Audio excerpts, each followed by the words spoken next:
नमस्कार, स्वागत है आपका डीडी न्यूज में। आपके साथ मैं हूं गौरव श्रीवास्तव और आप देख रहे हैं हमारा खास कार्यक्रम खबर दुनिया की।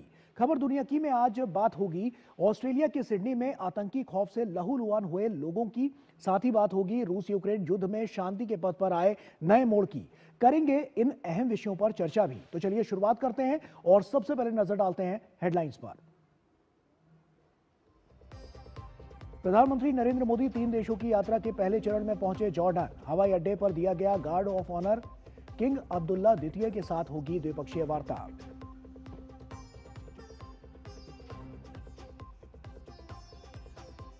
यूक्रेन शांति वार्ता पर बर्लिन में दूसरे दिन भी चर्चा। अमेरिकी वार्ताकारों का डोनबास पर पुराना रुख कायम। शर्तों के साथ जेलेंस्की का नाटो से पीछे हटने की घोषणा।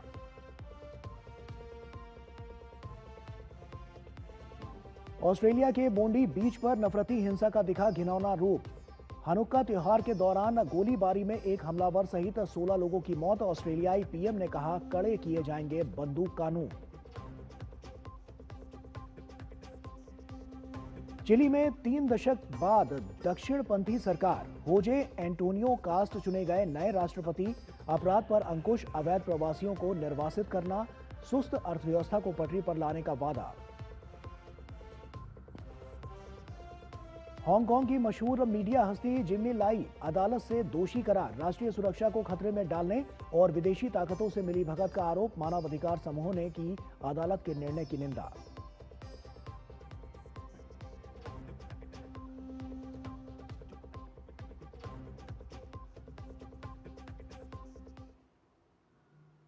और आइए अब शुरुआत करते हैं। प्रधानमंत्री नरेंद्र मोदी जॉर्डन के 2 दिवसीय दौरे पर राजधानी अम्मान पहुंचे हैं। पीएम के अभिनंदन के लिए जॉर्डन के उनके समकक्ष जाफर हसन हवाई अड्डे पर मौजूद थे। जॉर्डन के पीएम के साथ वहां के औद्योगिक मामलों के मंत्री, अम्मान के मेयर, अम्मान के गवर्नर और मेट्रोपॉलिटन सुरक्षा विभाग के निदेशक ने प्रधानमंत्री नरेंद्र मोदी का गर्मजोशी से स्वागत किया। बीते 37 वर्षों में किसी भारतीय प्रधानमंत्री की जॉर्डन की यह पहली पूर्ण द्विपक्षीय यात्रा है। यह दौरा ऐसे समय में हो रहा है जब दोनों देश कूटनीतिक रिश्तों की स्थापना की 75वीं वर्षगांठ भी मना रहे हैं। पीएम को हवाई अड्डे पर गार्ड ऑफ ऑनर भी दिया गया।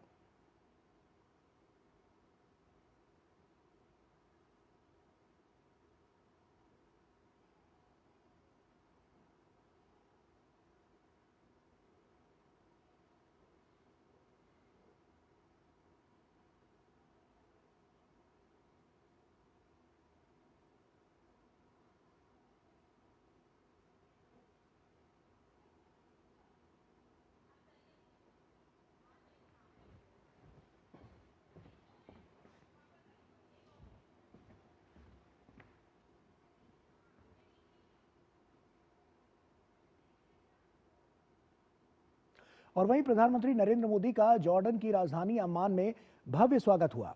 होटल पहुंचने पर प्रधानमंत्री के अभिनंदन के लिए भारतीय समुदाय उमड़ पड़ा। हाथों में तिरंगे उठाए लोगों ने भारत माता की जय और मोदी मोदी के नारे लगाए। प्रधानमंत्री ने सभी का हाथ जोड़कर अभिवादन किया।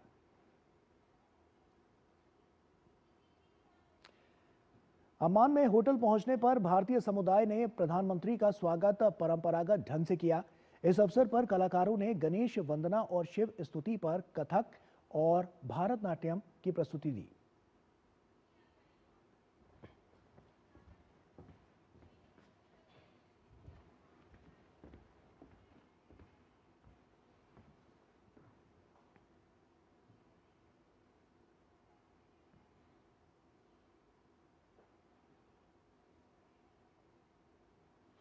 और आइए अब आगे बढ़ते हैं और ऑस्ट्रेलिया की बात करते हैं। दरअसल ऑस्ट्रेलिया में किस तरह से जो टेरर है वो वहां पर देखने को मिला है, क्या कुछ उसमें हुआ है, आइए आपको विस्तार से बताते हैं। आपको बता दें कि ऑस्ट्रेलिया के सिडनी में नफरत ने इंसानियत को एक बार फिर से लहूलुहान कर दिया है। यहूदी समुदाय के पवित्र त्योहार हनुक्का के पहले दिन बोंडाई बीच पर हुआ आतंकी हमला न सिर्फ 15 जिंदगियां लील गया बल्कि दुनिया के सबसे सख्त माने जाने वाले गन लॉ पर भी बड़े सवाल खड़े कर गया। इस हमले के बाद ऑस्ट्रेलिया में सुरक्षा, हथियार कानून और एंटी सेमिटिज्म पर सियासी बहस तेज हो गई है। वहीं इजराइल ने भी ऑस्ट्रेलियाई सरकार को कटघरे में खड़ा कर दिया है। आखिर क्यों और कैसे हुआ यह हमला, आइए देखते हैं इस रिपोर्ट में। ऑस्ट्रेलिया के सिडनी में रविवार को नफरती हिंसा का भयावह रूप देखने को मिला। यहूदी समुदाय को निशाना बनाते हुए बाप बेटे की आतंकी जोड़ी ने सिडनी की मशहूर बोंडाई बीच पर करीब 10 मिनट तक की अंधाधुंध गोलाबारी की। यह कई दिन चलने वाली यहूदी त्योहार हनुक्का का पहला दिन था। यहाँ जश्न मनाने के लिए बड़ी संख्या में यहूदी समुदाय के लोग इकट्ठा हुए थे। बेरहमी से किए गए इस आतंकी हमले में 15 लोगों की मौत हो चुकी है, जबकि 40 अन्य घायल हुए हैं। पुलिस की गोली लगने से 50 वर्षीय हमलावर की मौत हो गई, जबकि 24 वर्षीय हमलावर के बेटे का अस्पताल में इलाज चल रहा है। वहीं खुद निहत्थे होते हुए भी हमलावर से सीधे भिड़ने वाले अहमद अल अहमद की बहादुरी की खूब प्रशंसा हो रही है, जिसके चलते कई लोगों की जान बच गई। हमलावर की गोली लगने से जख्मी हुए 43 वर्षीय अहमद का अस्पताल में इलाज चल रहा है, जबकि दूसरी तरफ संदिग्धों से जुड़ी एक कार से कई विस्फोटक मिलने की भी खबर है। स्थानीय मीडिया ने हमलावरों के इस्लामिक स्टेट से संबंध होने की संभावना जताई है। ऑस्ट्रेलियाई प्रधानमंत्री एंथनी अल्बनीज ने इसे सीधे तौर पर एंटी सेमेटिक यानी यहूदी विरोधी हमला बताया। वहीं इस हमले के बाद ऑस्ट्रेलिया में हथियारों पर प्रतिबंध से जुड़े कानूनों पर नए सिरे से बहस शुरू हो गई है।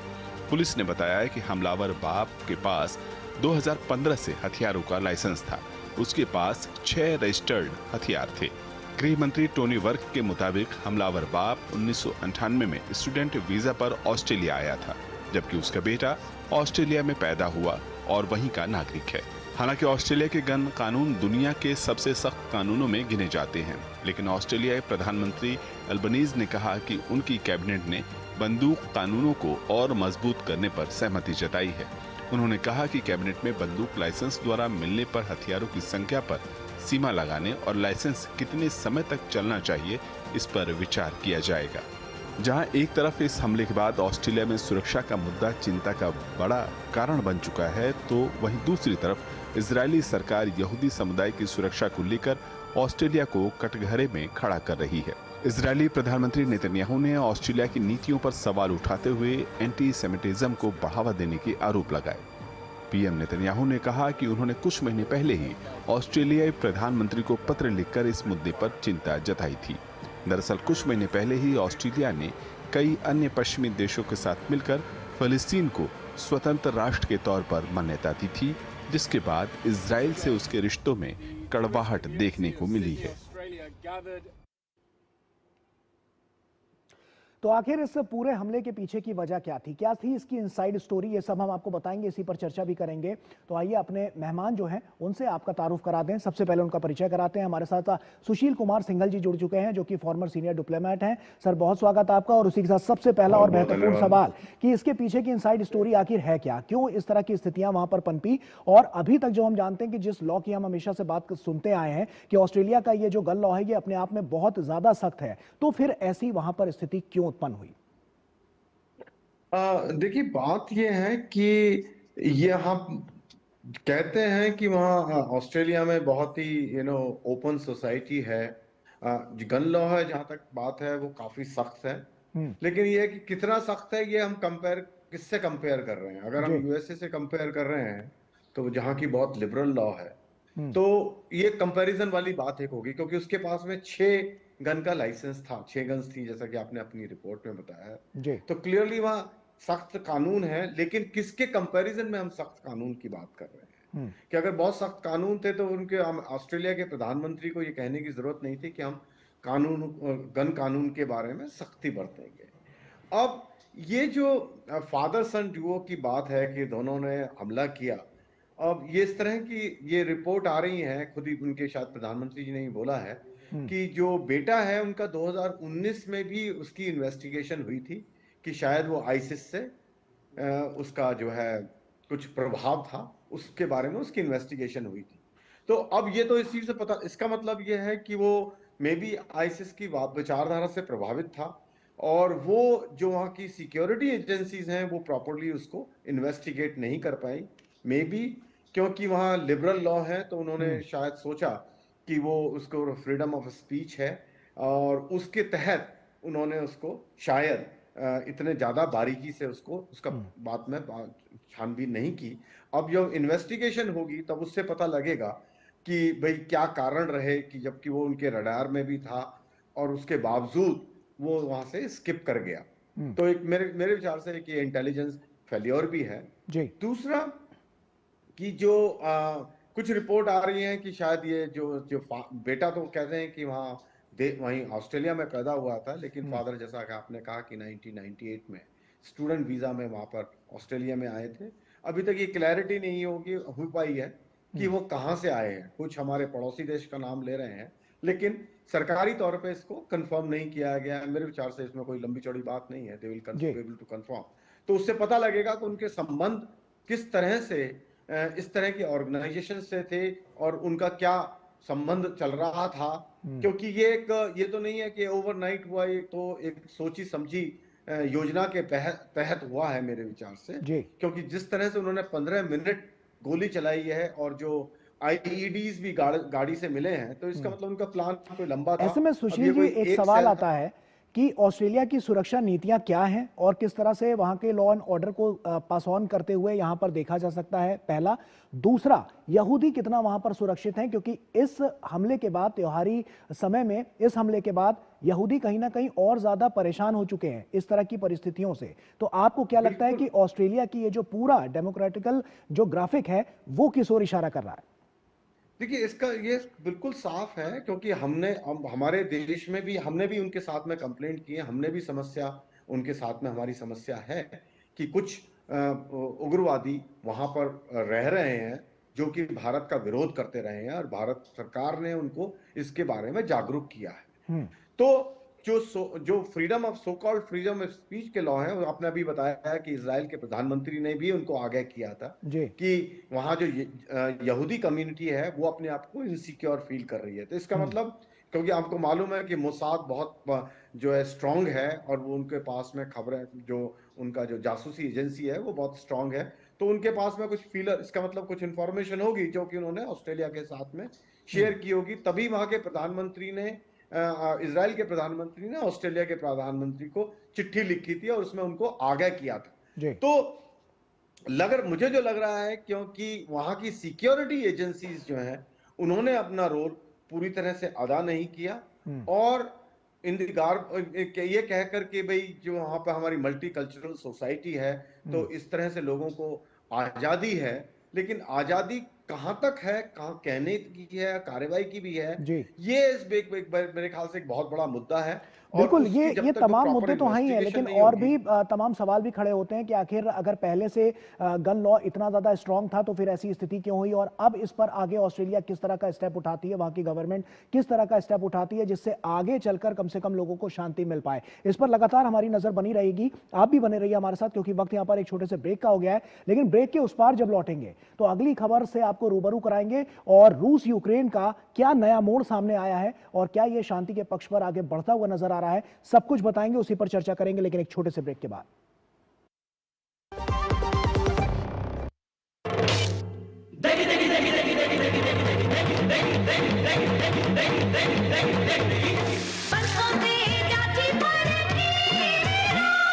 एमडीएच की देगी मिर्च का तड़का, अंग अंग फड़का। एमडीएच की देगी मिर्च। बेटा सैंपल चेक कर लिया? हाँ पापा, सैंपल तो चेक कर लिया, लेकिन आपने बिजनेस को बढ़ाने के बारे में क्या सोचा? बिजनेस बढ़ाना बेटा कोई बच्चों का खेल नहीं है। डैड, मोदी सरकार एक स्कीम लाई है, प्रधानमंत्री विकसित भारत रोजगार योजना, जिसमें आपको सरकार अगले 2 साल तक हर महीने 3,000 रुपए तक का इंसेंटिव देगी, वो भी हर नई हायरिंग पर। अच्छा। और मैन्युफैक्चरिंग में तो ये इंसेंटिव 4 साल तक मिलता है। क्या बात है बेटा, तूने तो मेरी टेंशन ही खत्म कर दी। प्रधानमंत्री विकसित भारत रोजगार योजना करीब 3.5 करोड़ नौजवानों को रोजगार के नए अवसर बनाएगी। योजना से जुड़ने के लिए pmvbry.labor.gov.in पर विजिट करें। सुनो, एक अच्छी इंश्योरेंस पॉलिसी एआई से पूछते हैं। एक ऐसी पॉलिसी जिसमें प्रीमियम पेमेंट हो लिमिटेड पर इनकम आती रहे लाइफ टाइम। LIC का जीवन उत्सव। एक ऐसी पॉलिसी जो दे होल लाइफ इंश्योरेंस कवर भी। LIC का जीवन उत्सव।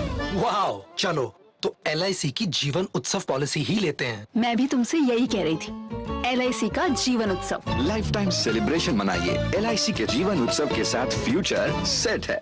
जब धरती चीर कर निकलता है लोहे का पत्थर और मिलता है मोंगिया के जोश से, फिर तपता है, पिघलता है और बनता है फौलाद। अब होता है सरिया सारी खूबियों के साथ। मोंगिया स्टील, मजबूत देश का मजबूत सरिया। कौन है जो जोड़े देश को? विकसित भारत का विकसित भारत। गोल्डी छोले मसाले, जहाँ जाए रिश्ते बनाए। गोल्डी लाए हैं फ्रेश लॉक टेक्नोलॉजी, जो रखे मसालों को हर समय फ्रेश। ब्रेक के बाद एक बार फिर से आप सभी का स्वागत है। अगली खबर का रुख करते हैं। यूक्रेन में जिस तरह की स्थितियां हैं, साफ तौर पर यह सवाल बहुत अपने आप में अहम हो जाता है कि आखिर आने वाला समय कैसा होने वाला है। उस पर भी हम आपको बताएंगे कि किस तरह से जो अब नई रणनीति है वो बनती हुई नजर आ रही है और जेलेंस्की का नया मूव क्या है। दरअसल यूक्रेन युद्ध में शांति की कोशिशों को लेकर एक बड़ा कूटनीतिक मोड़ सामने आया है। अमेरिकी राष्ट्रपति ट्रंप के दबाव के बीच राष्ट्रपति जेलेंस्की ने शर्तों के साथ नाटो की सदस्यता से पीछे हटने का संकेत दे दिया है, लेकिन बदले में पश्चिमी देशों से पुख्ता और कानूनी सुरक्षा गारंटी की भी मांग रखी है। बर्लिन में चली लंबी बातचीत के बावजूद कई सवाल अब भी अनसुलझे हैं। वहीं जमीन पर रूसी हमले जारी हैं और ब्लैक सी में तनाव बढ़ता दिख रहा है। क्या ये पहल युद्ध खत्म करने की दिशा में बड़ा कदम साबित होगी? आइए जानते हैं। यूक्रेन में शांति को लेकर देर से ही सही, लेकिन ट्रंप का दबाव काम करता दिख रहा है, क्योंकि बर्लिन में बातचीत के दूसरे दिन भी संघर्ष खत्म करने के लिए मंथन जारी रहा। हालांकि अमेरिकी वार्ताकार अपनी पिछली शर्तों पर कायम रहते हुए डोनबास पर पुराना राग अलापते दिख रहे हैं, तो यूक्रेन के राष्ट्रपति शांति को लेकर सरेंडर करने के लिए तैयार हैं। पहले दिन की वार्ता के बाद राष्ट्रपति जेलेंस्की ने शर्तों के साथ नाटो की सदस्यता से पीछे हटने की घोषणा तो कर दी, लेकिन बदले में पश्चिमी देशों से ठोस और कानूनी रूप से बाध्यकारी सुरक्षा गारंटी देने की मांग रख दी। करीब 5 घंटे की माथापच्ची के बाद जेलेंस्की ने स्पष्ट तौर पर यूक्रेनी क्षेत्र के किसी भी शहर को रूस को सौंपने से इनकार कर दिया। माना जा रहा है कि पश्चिमी देशों के बीच यूक्रेन को सुरक्षा गारंटी देने पर सहमति बन जाती है तो इसका मतलब होगा कि कीव को नाटो देशों जैसी सुरक्षा मिलती रहेगी। हालांकि इस मुद्दे पर अब तक कई दौर की बातचीत हो चुकी है, लेकिन सुरक्षा गारंटी जैसे मुद्दों पर कोई ठोस प्रगति नहीं हुई। इसीलिए फिलहाल ये कहना जल्दबाजी होगी कि बर्लिन की बैठक में भी इस मुद्दे का हल निकल सकेगा। लेकिन पश्चिम देश अगर कीव की शर्तों पर तैयार होते हैं तो भी इसे जेलेंस्की की कूटनीतिक जीत मानी जाएगी, क्योंकि कोई भी सुरक्षा गारंटी भविष्य में किसी भी रूसी हमले को रोकने में मददगार साबित होगी। बैठक के बाद जेलेंस्की ने कहा है कि गेंद अब रूस के पाले में है। ऐसे में क्रेमलिन से उम्मीद है कि वो शांति स्थापित करने में सहयोग करे। क्रेमलिन प्रवक्ता दिमित्री पेस्कोव ने कहा है कि स्वाभाविक रूप से नाटो का मुद्दा मुख्य मुद्दों में से एक है जिस पर विशेष चर्चा होनी चाहिए। दरअसल अमेरिकी राष्ट्रपति ट्रंप के शांति प्रस्ताव में सबसे बड़ी बाधा डोनबास पर नियंत्रण को लेकर है, जिसका अधिकांश हिस्सा अभी भी रूसी सेना के कब्जे में है। क्रेमलिन हमेशा से जेलेंस्की पर इस बात को लेकर दबाव बनाता रहा है कि डोनबास के बचे हिस्से जो कीव के नियंत्रण में है वहां से अपनी सेना को वापस बुला ले। हालांकि राष्ट्रपति ने क्रेमलिन की मांग को खारिज करते हुए कहा है कि अमेरिका ने अपनी प्रस्तावित योजना में डोनेट्स्क से पीछे हटने और एक मुक्त आर्थिक क्षेत्र बनाने के प्रस्ताव को मंजूर करने के लिए अगर यूक्रेन पर दबाव बनाता है तो क्यों ना ये रूस पर भी लागू हो। बहरहाल कूटनीतिक कोशिशों के बावजूद यूक्रेन के कई इलाकों में रूसी हमले जारी हैं। हमलों की वजह से हजारों लोग बिना बिजली के रहने पर मजबूर हैं। यूक्रेन के मुताबिक मॉस्को जानबूझकर पावर ग्रिड को निशाना बना रहा है ताकि सर्दियों में परेशानियों का सामना करना पड़े। उधर काला सागर में एक बार फिर से तनाव बढ़ता दिख रहा है। तुर्की के राष्ट्रपति ने तनाव बढ़ने के खिलाफ चेतावनी देते हुए ब्लैक सी में टकराव को टालने की अपील की है ताकि सभी पक्षों के लिए सुरक्षित नेविगेशन बना रहे। तो देखिए आपने ये रिपोर्ट, साफ तौर पर जिस तरह से अभी जो स्थितियां हैं वो आखिर किस ओर इशारा कर रही हैं, ये अपने आप में बड़ा सवाल हो जाता है, क्योंकि जेलेंस्की को लेकर और जेलेंस्की के इस कदम को लेकर आखिर आने वाले समय में क्या शांति के पक्ष पर ये दोनों देश आगे बढ़ पाएंगे जैसा ट्रंप चाहते हैं, या अभी भी इसमें कोई पेच फंसा हुआ नजर आता है। आइए इसी पर चर्चा करते हैं। सुशील कुमार सिंघल जी लगातार हमारे साथ जुड़े हुए हैं। सुशील जी, सवाल अब यह आता है, रूस यूक्रेन में अगर जेलेंस्की नाटो को लेकर ये पीछे हटते हुए नजर आते हैं तो क्या उनकी जो सुरक्षा की जो वो बात कह रहे हैं या इसके अलावा अन्य मदद की बात कर रहे हैं, क्या उसकी कोई गारंटी नजर आती है? देखिए, बात यह है कि जेलेंस्की ने एक चीज पर पीछे हटने की बात मानी है, वो ये है कि वो नेटो की मेंबरशिप से कह रहे हैं कि हम उसको डिमांड को छोड़ने के लिए तैयार है। लेकिन बात ये है कि ये तो प्रेसिडेंट ट्रंप ने पहले ही अनाउंस कर दिया था कि भाई ये नेटो मेंबरशिप जो है टेबल पर नहीं है। तो उन्होंने जो एक्सेप्ट किया है वो रियलिटी को एक्सेप्ट किया है। तो और जो सुरक्षा की वो मांग कर रहे हैं, सुरक्षा मांग, वो जिस तरह से आयरन क्लैड मांग रहे हैं, वो आर्टिकल 5 की बात कर रहे हैं कि आर्टिकल 5 वाली लीगल गारंटी हमें अमेरिका दे और यूरोप दे, दोनों दे, जो कि एनफोर्सिएबल हो। वो कैसे एनफोर्सिएबल होंगी वो तो मेरे को भी उसका मैकेनिज्म समझ में नहीं आ रहा, वो जेलेंस्की के दिमाग में क्या है। लेकिन प्रेसिडेंट ट्रंप ने बहुत साफ कर दिया है कि वो सोच सकते हैं, लेकिन वो कोई रिटन गारंटी मेरे विचार से देने को तैयार नहीं है, क्योंकि वो किसी भी रूप में अमेरिका को इन्वॉल्व नहीं करना चाहते। दूसरा जो मुद्दा है वो जो डॉनबास वाली बात है, वो जेलेंस्की कह रहे हैं कि मैं तैयार नहीं हूं। प्रेसिडेंट ट्रंप भी इसके लिए हामी भर रहे हैं, पहले से वो प्रेशर डाल रहे हैं पूरी तरह से।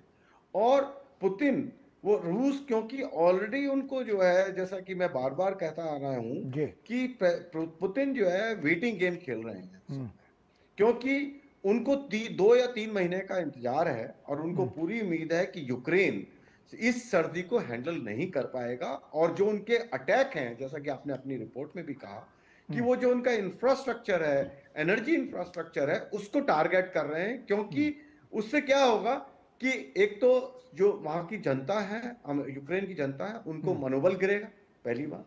दूसरा, जो उनको सपोर्ट है, यूक्रेन आर्मी का सपोर्ट है, वो नीचे आएगा। तो और उस तरह, और इस वक्त जो है रूस जो है इंक्रीमेंटली, वो कॉस्ट बहुत आ रही है उनको, लेकिन बराबर बढ़ रहा है, यूक्रेन बढ़ नहीं रहा है। लेकिन सवाल ये भी आता है कि क्या पुतिन मानेंगे, जिस तरह की बात जेलेंस्की अब तक करते रहे हैं कि पीछे हट जाए उनकी सेना और जितना इलाका हमारा है उतना ही रहे, लेकिन इससे पुतिन क्या इस पर आपको लगता है कि इस पर रजामंद होंगे, क्योंकि उनकी शर्तें भी अपने आप में बहुत ज्यादा टेक्निकल एस्पेक्ट्स को आगे रखती हैं? नहीं, बात यह कि पुतिन की जो डिमांड है, मेरा जो अपना विचार है, पुतिन एग्री कर जाएंगे जब फाइनल एग्रीमेंट होगा कि जो टेरिटरी उनके पास है वो रख जाए। जो एक्स्ट्रा वो मांग रहे हैं कि वो जो उनके एरिया में जो कब्जा नहीं, जिस एरिया पे उनका कब्जा नहीं है, कि उसकी भी वो डिमांड कर रहे हैं। इवन अमेरिका ने उसको सपोर्ट किया। मेरे ख्याल से वहां नेगोशिएशन हो सकता है, और इसीलिए प्रेसिडेंट पुतिन जो है वार फ्रंट में कोशिश कर रहे हैं कि जितनी जमीन पर कब्जा हो जाए, जितनी जल्दी कब्जा हो जाए, उतना अच्छा है, ताकि वो क्लेम कर सके भाई ये तो हमारे कब्जे में, तो हमने छोड़ने वाले।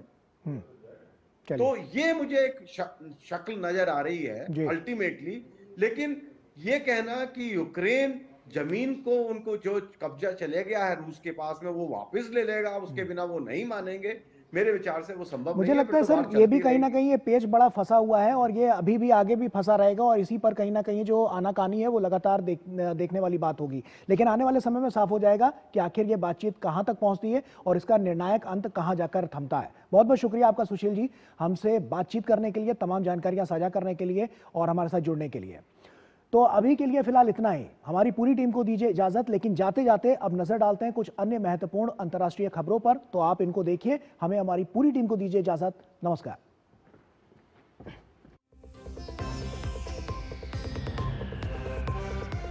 मशहूर मीडिया हस्ती रहे और चीन के मुखर आलोचक जिम्मी लाई को राष्ट्रीय सुरक्षा से जुड़े मामले में अदालत ने दोषी ठहराया है। सरकार द्वारा लाई को राष्ट्रीय सुरक्षा को खतरे में डालने के लिए विदेशी ताकतों के साथ मिलीभगत करने और राजद्रोहपूर्ण लेख प्रकाशित करने की साजिश रचने का दोषी पाया गया है। सजा के संबंध में फैसला बाद में सुनाया जाएगा। हांगकांग के राष्ट्रीय सुरक्षा कानून के तहत लाई को आजीवन कारावास की सजा हो सकती है। 78 वर्षीय लाई को बीजिंग द्वारा लागू किए गए राष्ट्रीय सुरक्षा कानून के तहत अगस्त 2020 में गिरफ्तार किया गया था। ये कानून 2019 में हुए व्यापक सरकार विरोधी प्रदर्शनों के बाद लागू किया गया था। हिरासत में बिताए गए 5 वर्षों के दौरान लाई को कई छोटे अपराधों में भी सजा सुनाई गई है। जिम्मी लाई के दोषी ठहराए जाने का ब्रिटेन ने विरोध किया, जिसके बाद चीन ने अन्य देशों को हांगकांग के अंदरूनी मामलों से दूर रहने की सलाह दी है। बेलारूस ने नोबेल शांति पुरस्कार विजेता एलेस बायलियात्स्की सहित 123 कैदियों को रिहा कर दिया। इनमें विपक्षी नेता मारिया कोलेस्नोकोवा और विक्टर बाबरिका भी शामिल हैं। ये रिहाई उर्वरक निर्यात पर प्रतिबंध हटाने के संबंध में अमेरिका के साथ बनी सहमति के बाद हुई है। बेलारूस के राष्ट्रपति अलेक्जेंडर लुकाशेंको रूस के करीबी माने जाते हैं और वे 3 दशक से भी अधिक समय से सत्तारूढ़ हैं। चिली के राष्ट्रपति पद के चुनाव में जोन्स एंटोनियो कास्ट ने बड़ी जीत हासिल की है। कास्ट की जीत ने देश में 35 वर्षों के लोकतंत्र के दौरान अब तक की सबसे दक्षिणपंथी सरकार के गठन का मार्ग प्रशस्त कर दिया है। कास्ट को 58.2% वोट मिले। चुनाव प्रचार के दौरान उन्होंने बढ़ते अपराध पर सख्त कदम उठाने, लाखों अवैध प्रवासियों को देश से निर्वासित करने और कमजोर अर्थव्यवस्था को फिर से रफ्तार देने का वादा किया था। ग्वाटेमाला के नहुआला शहर में हुई झड़पों में 13 लोगों की मौत हो गई। राष्ट्रपति बर्नार्डो एरेवालो ने पश्चिमी ग्वाटेमाला में आपातकाल लागू कर दिया। एरेवालो ने कहा है कि आपराधिक गिरोह सुरक्षा बलों पर हमला करके क्षेत्र से खदेड़ने की कोशिश कर रहे हैं। सीरिया ने अमेरिकी और सीरियाई सैनिकों पर हुई गोलीबारी के मामले में 5 लोगों को गिरफ्तार किया है। इन पर गोलीबारी की घटना से जुड़े होने का शक है। हाल ही में एक हमलावर ने अमेरिकी और सीरियाई सेना के काफिले को निशाना बनाया। 2 अमेरिकी सैनिकों को मार गिराया गया था। अमेरिका की ब्राउन यूनिवर्सिटी में हुई गोलीबारी में हिरासत में लिए गए व्यक्ति को रिहा कर दिया गया। पुलिस ने संदिग्ध की तलाश में फिर से अभियान शुरू कर दिया है। रोड आइलैंड स्थित ब्राउन यूनिवर्सिटी में रविवार को हुई गोलीबारी में 2 लोग मारे गए थे और 8 लोग घायल हुए थे। मोरक्को के साफी शहर में अचानक आई बाढ़ से 37 लोगों की मौत हो गई। करीब 1 घंटे में मूसलाधार बारिश की वजह से साफी में अचानक बाढ़ आ गई। कई घरों और दुकानों में इस बाढ़ की वजह से पानी भर गया। नदियां उफान पर आ गईं, जिससे सामान्य जनजीवन बुरी तरह से प्रभावित हुआ।